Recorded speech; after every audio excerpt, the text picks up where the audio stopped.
NEET 2019 में पूछा गया एक प्रश्न है हमारे सामने जिसमें कह रहा है कि the unit of thermal conductivity is, और ये चार ऑप्शन हमारे पास दिए गए हैं।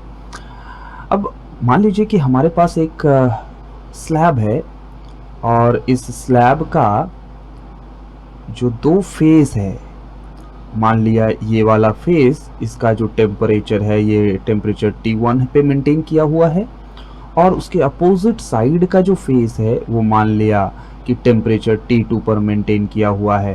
और हम मान लेते हैं कि जो T2 है that is greater than T1। अब इन दोनों फेसेस के बीच में मान लिया जो गैप है वो L है। अब obviously T2 is greater than T1 है, तो हीट जो होगा वो हायर टेम्परेचर वाले फेस से लोअर टेम्परेचर वाले फेस की तरफ में फ्लो करेगा, और इस प्रकार से जो है हीट बाहर निकल करके आएगी। और मान लिया कि इसका सरफेस एरिया है, इसका वो एरिया हमने मान लिया A है। तो ये जो हीट फ्लो होता है that is directly proportional to the temperature difference. कहने का मतलब जो हमारा डेल्टा T है वो आपका T2 माइनस T1 है। जितना ज़्यादा हीट टेम्परेचर डिफरेंस होगा दोनों फेसेस के बीच में, उतना ज़्यादा हीट फ्लो होगा, बाकी पैरामीटर्स को अगर कांस्टेंट रख दिया जाए तो। वही हीट फ्लो जो है that is directly proportional to the area. जो फेस है उसका एरिया जितना ज़्यादा होगा, जितना बड़ा एरिया होगा, हीट फ्लो उतना ही ज़्यादा होगा। ये जो हीट फ्लो होता है that is directly proportional to the time, और ये जो हीट फ्लो होता है that is inversely proportional to the distance between the faces. अब ज़्यादा डिस्टेंस फेस के बीच में रखेंगे तो हीट का जो अमाउंट होगा, बाकी पैरामीटर्स को अगर कांस्टेंट रख दिया जाए तो वो कम हो जाएगा, यानी कि L के बढ़ने से Q घटता है। इन सारे पैरामीटर्स को अगर कंबाइन कर दिया जाए तो heat flow will be proportional to delta T into A into small t by L। अब हमें प्रोपोर्शनैलिटी हटाने के लिए कांस्टेंट देने की जरूरत पड़ती है, that is equal to K मान लिया, and that is delta T into A into T by L। ये जो आपको प्रोपोर्शनैलिटी कांस्टेंट यहाँ पर दिख रहा है, इसे ही हम लोग थर्मल कंडक्टिविटी कहते हैं, जिसका जिक्र जो है ये सवाल में दिया गया है। तो थर्मल कंडक्टिविटी का हमें यूनिट पूछ रहा है, तो इसी एक्सप्रेशन से हम लिख सकते हैं कि thermal conductivity will be equal to Q into L by delta T into A into T। अब हम जानते हैं कि Q जो है वो हमारा हीट एनर्जी है, और एनर्जी का यूनिट जो है वो जूल होता है एसआई सिस्टम में। लेंथ का यूनिट जो है वो मीटर होता है। टेम्परेचर डिफरेंस या केल्विन ही होगा जो टेम्परेचर का यूनिट होता है। एरिया का यूनिट एसआई सिस्टम में मीटर स्क्वायर होता है, और टाइम जो है हम लोग सेकेंड ले लेते हैं। यहाँ पर अगर आप देखेंगे तो दो चार ऑप्शन आपको दिख जाएंगे यहाँ पर, जिसमें वॉट दिया गया है, तो हम जानते हैं कि जूल पर सेकेंड जो है वो वॉट होता है, तो हम जूल पर सेकेंड को क्या लिख देंगे, वॉट लिख देंगे। और यहाँ पर ये मीटर से ये स्क्वायर कट जाएगा, तो यहाँ पर आ जाएगा जूल पर सेकेंड, ऊपर में सिर्फ वॉट बचेगा और नीचे में मीटर के साथ केल्विन बचेगा। यानी इसको अगर सही तरीके से लिखा जाए तो ये वॉट पर मीटर पर केल्विन इसका यूनिट होगा। अगर आप ध्यान से देखेंगे ऑप्शंस में तो आपको दिख जाएगा कि ये जो ऑप्शन सी है ये हमारे जो ऑप्शन आया हुआ है वॉट पर मीटर पर केल्विन उससे मेल खाता है, यानी कि इस क्वेश्चन का जो करेक्ट ऑप्शन होगा वो ऑप्शन सी होगा। नीट 2019 में पूछा गया एक और प्रश्न है हमारे सामने, जिसमें कह रहा है कि in an experiment the percentage of error occur in the measurement of physical quantities A, B, C and D are 1%, 2%, 3% and 4% respectively. कहने का तात्पर्य ये हुआ कि हमें जो चार फिजिकल क्वांटिटी दी गई है, इनमें जो एरर है वो हमें गिवन है, और ये परसेंटेज एरर है। कहने का मतलब इनको हम लिख सकते हैं कि error in A, percentage error in A can be written as delta A by A into 100%। ये हमें दिया गया है तकरीबन 1% के आसपास। वहीं पर अगर मैं B की बात करूं तो B में एरर जो है वो दिया गया है delta B by B into 100%, ये तकरीबन 2% के आसपास। C में जो एरर दिया गया है यानी कि delta C by C into 100% वो तकरीबन हमें दिया गया है 3% के आसपास, और डी में जो एरर हमें दिया गया है that is delta D by D into 100% is equal to 4%। इनका कहने का मतलब ये हुआ कि अगर ए बी सी डी ये 4 क्वांटिटीज़ हैं, इनको जब मेज़रमेंट इनकी की जाती है तो किसी न किसी कारणवश इनके मेज़रमेंट में कोई एरर आ जाता है, जिसमें ए में परसेंटेज एरर 1% है, बी में 2% है, सी में 3% है और डी में 4% के आसपास इनका एरर है। तो हमसे पूछ रहा है कि अगर x एक फिजिकल क्वांटिटी है जिनमें ये सारे फिजिकल क्वांटिटी इन्वॉल्व्ड हैं, और ये इन्वॉल्व्ड है according to the relation a square b to the power half by c to the power 1/3 into d to the power 3। तो चूंकि यहाँ पर ए बी सी डी हर किसी के मेजरमेंट में एरर हुआ है, तो x जो कि इन सारे फिजिकल क्वांटिटी पर इस एक्सप्रेशन के द्वारा आधारित है, तो x में भी एरर आएगा। तो हमसे वही पूछ रहा है कि maximum percentage of error in the measurement of x। तो एक चीज़ आप याद रखिएगा, अगर मान लीजिए कि हमारे पास अगर कोई एक फिजिकल क्वांटिटी है z और वो कुछ इस प्रकार से रिलेशन में है that is a to the power m into b to the power m, तो जो एरर फ्रैक्शनल एरर आएगा z में, यानी कि delta z by z, that will be power सामने आ जाता है into error in a by the value of the quantity, ऐसे लिखा जाता है। उसी प्रकार से बीच में हम प्लस देते हैं और ये जो b का पावर है वो सामने आ जाता है n into delta b by b, यानी ये फॉर्मूला हम लगाते हैं अगर दो फिजिकल क्वांटिटी एक दूसरे से प्रोडक्ट में है कुछ पावर के। तो सेम चीज़ जो है ये इनके डिवीज़न में भी आता है, सेम रिलेशन जो है वो डिवीज़न में भी हम लोग अप्लाई करते हैं। तो इस हिसाब से अगर देखा जाए तो जो फ्रैक्शनल एरर हमें मिलेगा, maximum fractional error that we will get in x delta x by x, that will be equal to, अगर ऊपर वाले में हम देखें तो ये इस फॉर्मूला से हम लगा सकते हैं, तो 2 आ जाएगा सामने into delta a by a। उसी प्रकार से ये b to the power half में हाफ जो है वो आ जाएगा सामने into error in b by b।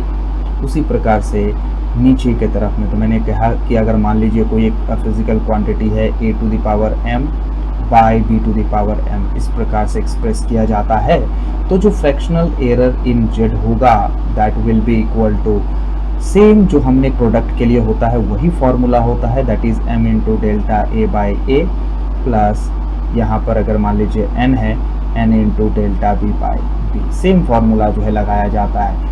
Derivation से अगर आप अचंभित ना हो कि भाई प्रोडक्ट में और डिवीज़न में दोनों में ही सेम फॉर्मूला है, बाकायदा इसका डेरिवेशन है। क्योंकि हम लोग यहाँ न्यूमेरिकल सॉल्व कर रहे हैं तो डेरिवेशन में नहीं जाएंगे, आप बस याद रखिए कि एक फॉर्मूला है। तो उसी प्रकार से यहाँ पर ये आ जाएगा 1/3 into delta c by c, और यहाँ पर जो है d का पावर q तो ये सामने आ जाएगा 3 into delta d by d।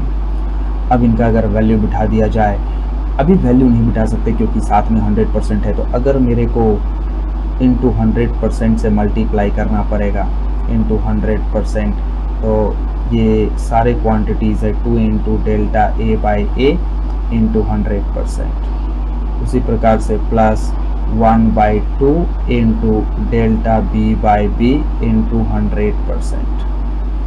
उसी प्रकार से plus 1/3 into delta c by c into 100%, और उसी प्रकार से plus 3 into delta d by d into 100%। ये चीज़ आपको समझना होगा। तो ये आपका हो गया maximum percentage of error in the measurement of एज, यानी कि this is nothing but percentage error, obviously maximum percentage error in x, जिसको हमने ये इस एक्सप्रेशन के जगह पे मैंने लिखा है, दैट इज इक्वल टू 2 यहाँ पर है तो मैंने 2 लिखा into delta a by a into 100%। इसकी वैल्यू अगर आप ध्यान से देखें तो गिवन है हमें, और हमने यहाँ नोट डाउन किया है दैट इज 1%, तो यहाँ पर हम बैठाएंगे 1% प्लस यहाँ पर अगर आप देखें तो हाफ दिया गया है, यहाँ पर मैं हाफ लिखूंगा into delta b by b into 100%, जो कि वैल्यू है 2% के आसपास, तो यहाँ पर मैं 2% लिखूंगा plus 1/3 into delta C by C into 100% जो है वो 3% गिवन है, तो यहाँ मैं 3% लिखूँगा, plus 3 into delta D by D into 100% जो है हमें गिवन है 4% के आसपास है। तो इस प्रकार से यहाँ पर अगर आप देखें तो 2 इंटू 1% की 2%, प्लस यहाँ से 2 से 2 गॉट कैंसिल, तो यहाँ आएगा 1%, प्लस 3 से 3 गॉट कैंसिल, तो यहाँ पे आएगा 1%, और 3 इंटू 4 जो है ये आपका आएगा 12%। इन सबको अगर ऐड किया जाए 2 + 1 3 + 1 4 + 12 यानी कि 16% के आसपास। कहने का मतलब x में जो एरर आएगा वो 16% के आसपास आएगा, जो कि ऑप्शन में अगर आप देखेंगे वो ऑप्शन बी कह रहा है, यानी कि इस न्यूमेरिकल का जो करेक्ट ऑप्शन होगा वो करेक्ट ऑप्शन बी होगा। 19 में एक प्रश्न पूछा गया था जिसमें कह रहा है कि the main scale of a vernier caliper has n divisions per centimeter. n divisions of the vernier scale coincide with n-1 divisions of main scale. The least count of the vernier calipers each. ये जो सामने image आपको दिख रहा है इसी को हम लोग वर्नियर कैलिपर कहते हैं। आप जब क्लास 11 में अपने स्कूल में लैब में गए होंगे तो ये इंस्ट्रूमेंट आपने ज़रूर देखा होगा, इसे हम लोग वर्नियर कैलिपर कहते हैं। इसमें ये जो आपको स्केल दिख रहा है इसे हम लोग main scale of the vernier caliper कहते हैं, और ये जो स्केल आपको छोटा सा दिख रहा है इसी को हम लोग वर्नियर स्केल कहते हैं। अब हमें ये जो दो जॉज दिख रहे हैं, चाकुनुमा रचना यहाँ पर आपको दिख रही है, इसे हम लोग एक्सटर्नल जॉ कहते हैं, जो कि एक्सटर्नल डायमेंशन को मेज़र करने के काम आता है। और ये जो आपको दो चाकुनुमा रचनाएं ऊपर दिख रही है इसे हम लोग इंटरनल जॉ कहते हैं, जो कि इंटरनल डायमेंशन मेज़र करने के काम आता है।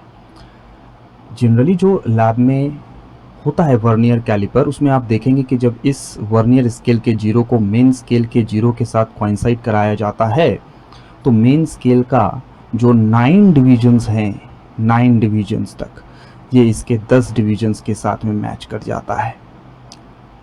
ये जनरली होता है, जो कि सवाल में यहाँ पर कह रहा है कि n divisions of the vernier scale coincide with n-1 division of main scale. और रियल, ये तो सवाल में कह रहा है, लेकिन रियल में जो है वो मेन स्केल का 9 डिवीजन्स जो है वो वर्नियर स्केल के 10 डिवीजन के बराबर होता है।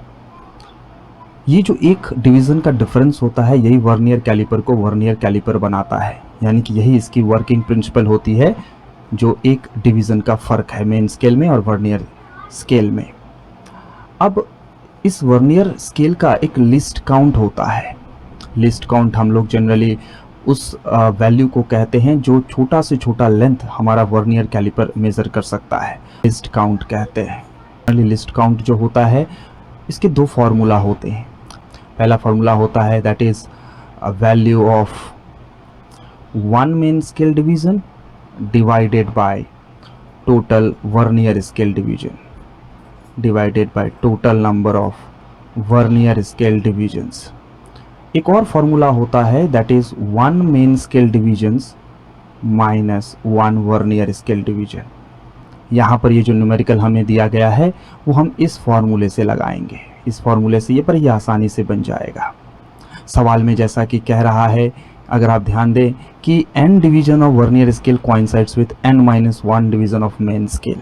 कहने का मतलब कि n divisions of vernier scale division जो है ये इक्वल है n-1 मेन स्केल डिवीजन के। मतलब 1 वर्नियर स्केल डिवीजन जो होगा that is equal to n-1 by n main scale divisions. अब लिस्ट काउंट जो होता है that is 1 main scale division, जो कि ऊपर यहाँ पर मैंने लिखा हुआ है 1 MSD माइनस 1 VSD। तो least count is equal to 1 main scale division minus 1 vernier scale division, that is equal to यहाँ पर 1 आ जाएगा, minus 1 vernier scale division is equal to n-1 by n main scale division के बराबर। इतना main scale division के बराबर होता है।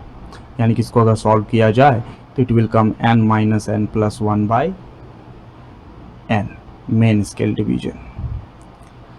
यानी कि इसको अगर सॉल्व करें तो n से n गॉट कैंसिल्ड, ये आ जाएगा 1 by n main scale division के बराबर।